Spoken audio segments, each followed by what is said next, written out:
Have you noticed that your bank account feels completely empty even if you're doing everything right now? You haven't lost your job, you aren't buying any designer luxury clothes, and you're not going on luxury vacations either. And yet, for some reason, every time you go to a grocery store or you go to fill up your car, it feels like a massive financial hit. Welcome to 2026. The era of being soft broke. This is a new financial trap where you make decent money on paper, but it's not enough for you to even sustain your basic needs, to even sustain your basic life. Because after you pay for your basic needs, you have exactly $0 in your bank account for your hobbies, for your emergencies, and for anything else you want to do. You're essentially just working to pay for the right to go to work. This is not a coincidence. There are several factors of why this is happening right now. The global economy is currently hit by many different reasons that we feel this way. Those reasons are rising plastic prices, the ongoing wars everywhere that are destabilizing our economy, our prices, and everything around us. But our goal and what we need to do is understand what's going on in the economy for us to be able to have a little bit control over our budgets. And I want to say that if you feel trapped in this, you're not alone. We're all on the same boat. We all feel the same way. If you're new to the channel, my name is Amina. I have a master's degree in accounting and finance, and I'm passionate about talking and learning about money, budgeting, and finance. And on this channel, I look past the confusing headlines, show you what is exactly happening to our money. So don't forget to subscribe. I hope you enjoyed this video, and let's go. Today, we will break down in this video 4 real reasons of why we're all broke in 2026. The first reason why everybody is broke nowadays is obviously inflation and, let's say, the stabilizing prices. Politicians lately have been talking about how prices have been stabilizing in the past months. But what does stabilizing prices mean?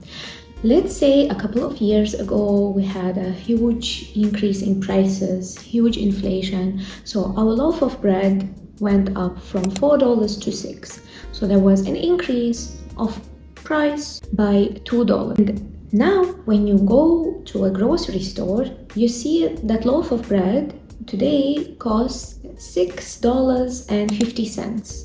Stabilizing prices doesn't mean that this loaf of bread went back to $4 as it was originally a couple of years back. No, it will never go back to that price. But what happened was it went up from 4 to 6 at a very high rate, and it went up this year from 6 to 6.50. It went up at a lower rate, and this is what they call stabilizing. Stabilizing doesn't mean we went from $6 to $4. Again, this is very important to understand. As soon as prices go up, they will never go back down to the original price.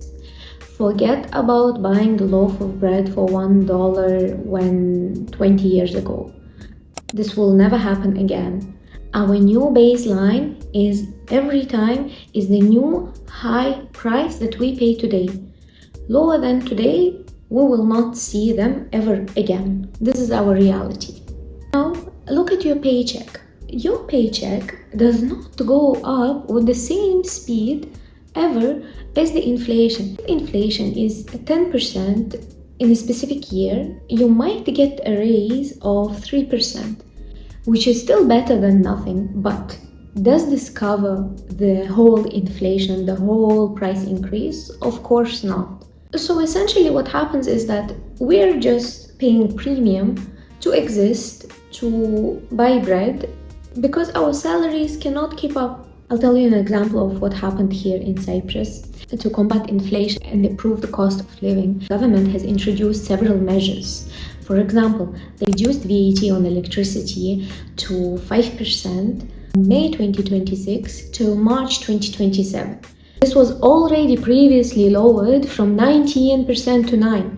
They recognized the problem last year and they acted on this, and they are helping their people to improve their cost of living, which is great. As well, they introduced zero VAT till December 2026 on products such as diapers, such as sanitary products, and fresh and chilled vegetables, tomatoes, garlic, and so on. These are just additional benefits that the government can do, but essentially our budgets are in our hand and we need to control it. The second reason why we're all broke is income tax. Last year, inflation was a hot topic.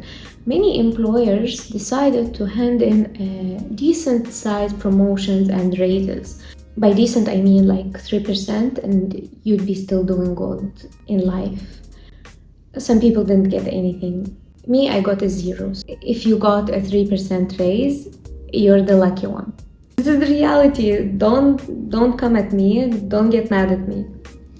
But here's the catch. When your salary increases, this puts you into a higher tax bracket. Let's look at a concrete example. Imagine you were earning $44,000 last year. Now you got a raise, your salary is $48,000 a year. Because the government hasn't adjusted the tax brackets for inflation, and usually this doesn't happen, by the way, so we shouldn't be waiting for the government to change the tax brackets.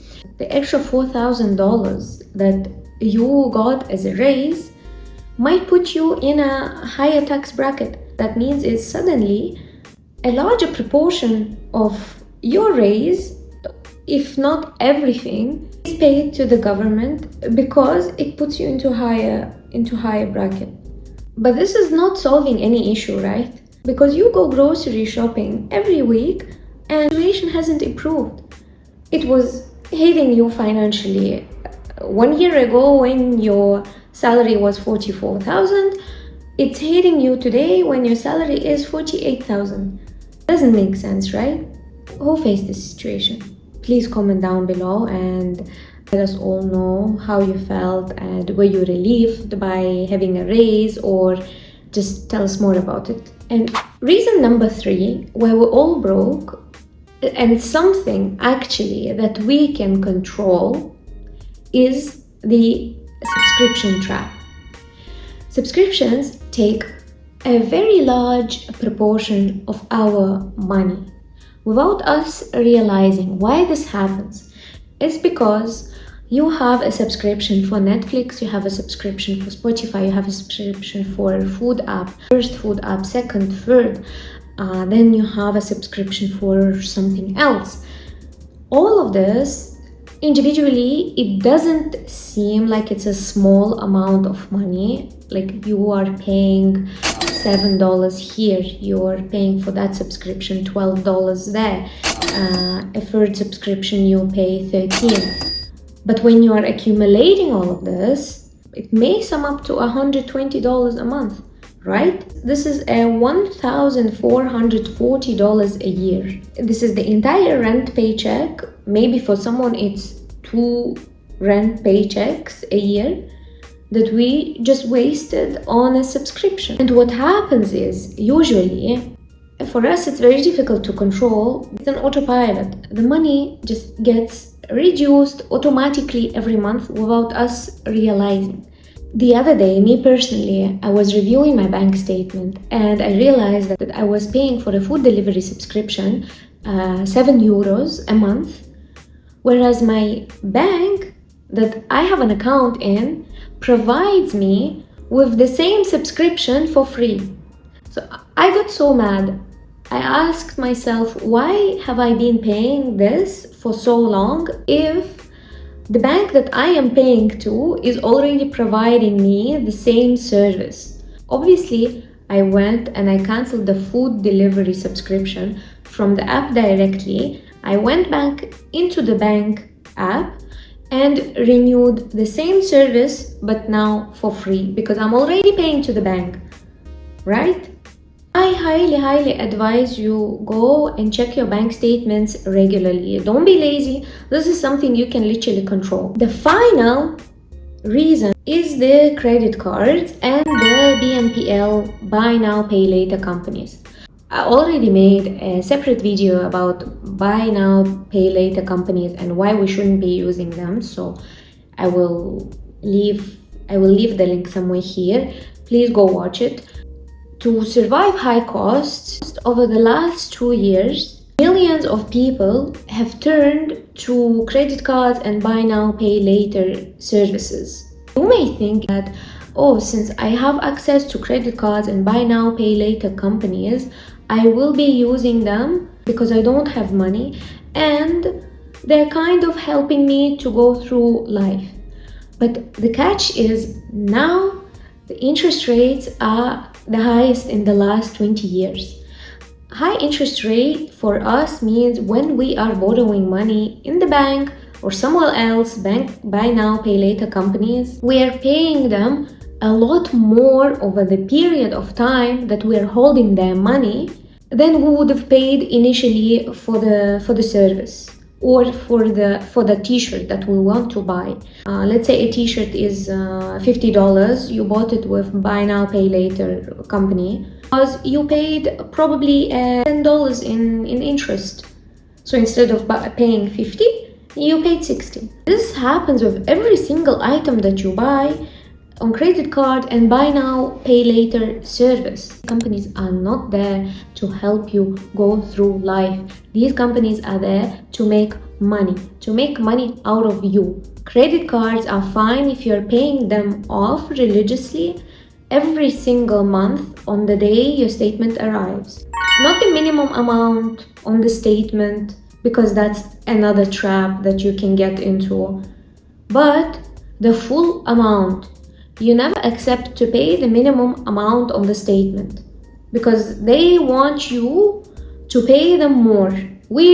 Me personally, I don't want you to pay anyone more than you need. So credit cards are fine, just pay them on a monthly basis. On the day your statement arrives, pay in full. Now, since we discussed the 4 reasons why we're all broke in 2026, I want to introduce the 3 steps, like an action plan on what we can do to make our lives a little bit easier. Of course, having in mind that the economy currently is extremely tough, the first step is to look into your high yield debt. What does this mean? If you have several or one credit card, see which one has the highest interest and start paying off the one that has the highest interest, but don't forget about others. Meanwhile, you can make a small amount towards those credit cards too, but the priority should be the high interest debt, because high interest debt keeps you in debt for a very long time. Your goal should be is to pay off this debt as soon as possible. It doesn't matter how much time it's gonna take you, 3 months, 6 months, a year, because if you don't close that high interest debt as soon as possible, that year mark will prolong into 2 years, 3 years, 6 years, 10 years. We don't want you to be in debt forever, right? So this should be the goal. And remember, best saving rate cannot compete with the wealth-killing power of high interest rates. Second step is you need to have an immediate money that you have an access to. But this immediate money that you can access should be held in a high-yield savings account. This means that in the short term, you earn a high interest rate, and at any point in time, if you need that money, you can access without going into a credit card debt, without going into the BNPL where you have to pay extra money for using their service, for them to provide you that money. Liquidity, meaning that you can grab this cash whenever you want, and it gives you peace of mind. Step number 3 is you need to prioritize your most expensive monthly payments. Again, if you have a high interest debt, This needs to be your priority, it needs to be closed. Raise those subscriptions that we already talked about. All of these steps will not make a difference tomorrow when you wake up. But in the long term, all the small steps that you start today will make a huge impact on how you feel in life and how you take care of your budgets and how much money you have at the end of the month. You will be able to build a wall of security around your bank account over the long term. And in my opinion, every single step counts. And don't be lazy. Go check your bank account. Check how much money you are spending on miscellaneous stuff. Check how much money you spend on food. And I'm not saying you need to deprive yourself. No. But stuff that you don't have to pay, you shouldn't be paying, because that money, like my 7 euros in my bank account, now can go into my high yield savings account and can make me money rather than me wasting money twice to the bank and the subscription. Really hope my today's mini story with the subscription and my bank will motivate you to go check your bank account, and I really hope you also can optimize something small that will be big in the long term. That's it from me for today. I really hope you enjoyed this video, and if you did, please comment, like, subscribe. For a small channel like mine, it is extremely important, and I hope to see you soon. Bye!